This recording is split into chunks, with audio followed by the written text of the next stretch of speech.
যেটাই আপনি আপনার ঘরেই থেকে আপনার শরীরে একটা একটা মাসেলসকে সব মাসেলসকে ট্রেন করে আপনার পুরো বডিকে মাস্কুলার বানাতে পারবেন। তাই সময়কে একদম নষ্ট করব না, এসে যাই আমাদের এক্সারসাইজগুলিতে। কিন্তু এটা খেয়াল রাখবেন, এক্সারসাইজ করার আগে ওয়ার্ম আপ করা অনেক জরুরি হয়। তখনই আপনার বডি সঠিকভাবে গরম হতে পারবে আর আপনি এক্সারসাইজ সঠিকভাবে করতে পারবেন। ওয়ার্ম আপে আপনারা স্পট রানিং করতে পারেন বা আপনারা জাম্পিং জ্যাক করতে পারেন, যেটা থেকে আপনার শরীর একটু গরম হয়ে যায়। 1 থেকে 2 মিনিট আপনারা করে নেবেন, এটাই যথেষ্ট।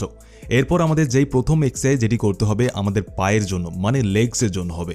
আসলে লেগসের মাসেলসকে সঠিকভাবে ট্রেন করলে আপনার তখনই টেস্টোস্টেরন বুস্ট হবে আর তখনই খুব দ্রুত আপনার মাসেলস তৈরি হবে। তাহলে এতে আমরা কোন এক্সারসাইজ করব? আমরা করব ফরওয়ার্ড লাঞ্চেস, আর যেটাকে আমাদের কিছুটা এইভাবে পারফর্ম করতে হবে। আপনারা ফরওয়ার্ড লাঞ্চেস করতে পারেন কমসে কম 20 থেকে 25 বার রিপিটেশনের সাথে। আর আপনারা যদি চান এটিকে আরও কঠিন বানাতে, তাহলে আপনারা একটা ব্যাগ নেবেন আর ওই ব্যাগে কোনো ভারী জিনিস দিয়ে দিবেন আর কিছুটা এইভাবে লাঞ্চেস করতে পারেন। এটা আপনার পায়ের জন্য অনেক ভালো এক্সারসাইজ হয়। 20 থেকে 25 রিপিটেশন অবশ্যই করবেন। এরপর দ্বিতীয় এক্সারসাইজের কথা বলবো, যেটাই আমরা আমাদের চেস্ট মাসেলসকে ট্রেন করব, সাথে আমাদের ট্রাইসেপকেও ট্রেন করব। চেস্ট মাসেলসকে ট্রেন করার জন্য একটা কথার খেয়াল রাখবেন, আপনারা যখন পুশ আপ লাগান ওটিতে একটা জিনিস খেয়াল রাখবেন, আপনাকে লাগাতে হবে pause push up. Pause push up কীভাবে লাগাতে হয় বলে দিই। আর যখন আপনারা নিচে আসবেন তখন একদম ধীরে ধীরে নিচে আসবেন আর কিছু সময়ের জন্য 1 থেকে 2 সেকেন্ডের জন্য থামবেন, মানে ওখানে হোল্ড করবেন, তারপর একদমভাবে উপরে যাবেন, যেটা থেকে আপনার যেই চেস্ট মাসেলস আছে ওটি স্কুইজ হবে আর আপনার সঠিকভাবে গ্রো হতে পারবে। সাথেই আমরা ট্রাইসেপের এক্সারসাইজ করব। কোন এক্সারসাইজ করব? এটাই আমরা ডায়মন্ড পুশ আপ করব। আপনার হাতকে একদম কাছে কাছে এনে আর এইভাবে পুশ আপকে করব।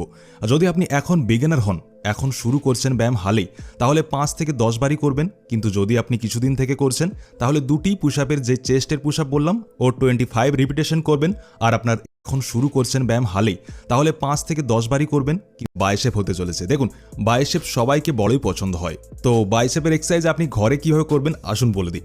আপনি যে কোনো এমন জিনিস নিতে পারেন যেটি একটু ভারী হয়, চওড়া ব্যাক হয়ে যাবে আর আপনার যে শরীর আছে ওটি দেখতেও। এরপর আমাদের যে নেক্সট বডি পার্ট হবে ওটি হবে আমাদের ব্যাক মাসেলস। দেখুন, ব্যাক মাসেলস অনেক বড় মাংসপেশি হয়। এটিকে সঠিকভাবে যদি ট্রেন করে নেন তাহলে আপনার চওড়া ব্যাক হয়ে যাবে আর আপনার যে শরীর আছে ওটি দেখতেও চওড়া লম্বা চওড়া লাগবে। ব্যাক মাসেলসের জন্য কোন এক্সারসাইজ আমরা করব? দেখুন, তবে কিছুটা এইভাবে আপনারা যে কোনো ব্রেঞ্চের নিচে বা যে কোনো বেডের নিচে এসে আপনারা কিছুটা এইভাবে এক্সারসাইজকে করতে পারেন। এটা এমন এক ব্যায়াম যেটাকে করলে আপনারা যদি পুশ আপ না লাগাতে পারেন তবে ওটিও আপনারা ধীরে ধীরে করতে পেরে যাবেন, কেননা আপনার যে ব্যাক মাসেলস আছে ওটি স্ট্রং হয়ে যাবে আর তখন আপনারা পুল আপসও লাগাতে পেরে যাবেন। এই এক্সারসাইজকে আপনারা 20 থেকে 25 বার রিপিটেশনের সাথে করবেন ঘরেই। এরপর যে নেক্সট এক্সারসাইজ হবে আমাদের অ্যাবসের জন্য হবে আর এতে আমাদের লেগসও ট্রেন হবে। এই এক্সারসাইজে আমরা কি করব? আমরা যে কোনো সোফার নিচে বা যে কোনো এমন জিনিসের নিচে, মানে যেটাতে আমাদের পা সহজে আটকে থাকে, ওর নিচে আমাদের পাকে রেখে এইভাবে এক্সারসাইজকে পারফর্ম করব আমরা। তো এই এক্সারসাইজ আমাদের লেগস মাসেলসকে তো ট্রেন করেই, সাথে আমাদের অ্যাবস মাসেলসকেও ট্রেন করে। এরপরে যে নেক্সট এক্সারসাইজ হবে ওটি ডাইরেক্ট আমাদের অ্যাবসকেই ট্রেন করবে, যেটাই আমরা বাইসাইকেল ক্রাঞ্চ লাগাবো। বাইসাইকেল ক্রাঞ্চ কিছুটা এইভাবে লাগানো হয়। এটাকে যদি আপনি লাগান তাহলে আপনার যে অ্যাবস মাসেলস আছে, যে কোর মাসেলস আছে, যদি আপনার পেটে ফ্যাট থাকে, চর্বি থাকে, তাহলেও কম হয়ে যায়। মানে এই এক্সারসাইজকে করে আপনি আপনার অ্যাবসকে ভালোভাবে ট্রেন করতে পারবেন। একটু খেয়াল রাখবেন যে 20 থেকে 25 রিপিটেশন লাগাতে হবে আপনাকে, তখনই আমাদের উপর কাজ করবে। এরপর কথা বলি নেক্সট বডি পার্টে, যেটা আমাদের শোল্ডার মানে কাঁধ। যদি আপনার কাঁধ চওড়া হয় তাহলে শরীর আপনার চওড়া লাগে, আপনাকে দেখতে মাস্কুলার লাগে।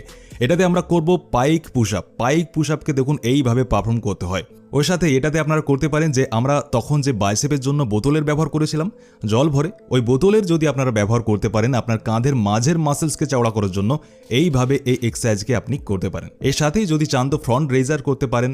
এই সব এক্সারসাইজকে করে আপনার যে কাঁধ আছে ওটি অনেক বেশি চওড়া হয়ে যাবে। একটা কথাকে খেয়াল রাখবেন, যখন আপনি ঘরে এক্সারসাইজ করবেন বেশি রিপিটেশন লাগানোর চেষ্টা করবেন। 20 থেকে 25 রিপিটেশন লাগাবেন মিনিমাম। যদি আপনারা এই শুরু করেছেন, প্রথম এক্সারসাইজ না করে থাকেন, তাহলে আপনারা বেশি রিপিটেশন লাগাবেন না, মানে 10 থেকে 12টি লাগাবেন। কিন্তু ধীরে ধীরে রিপিটেশনকে বাড়িয়ে যাবেন।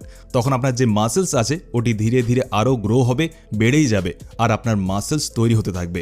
এই যতগুলি এক্সারসাইজ আমি আপনাকে বললাম, এটা পুরো ফুল বডি ওয়ার্কআউট আপনার পুরো শরীরকে ট্রেন করে দেওয়ার জন্য অনেক ভালো হয়। আর হ্যাঁ, একটা কথা মনে রাখবেন, যেমন আজ আপনি ফুল বডি ওয়ার্কআউট করলেন, তো একদিনের গ্যাপ দিবেন, তারপর আবার ফুল বডি ওয়ার্কআউট করবেন, তারপর আবার একদিনের জন্য গ্যাপ দেবেন। এইভাবে করলে আপনার যে মাসেলস আছে ওটি রিল্যাক্স হয়ে যাবে আর রিপেয়ার হওয়ার জন্য যেই সময় লাগে ওই সময়ও পেয়ে যাবে আর আপনার মাসেলস গ্রোথ অনেক দ্রুতভাবে হতে থাকবে।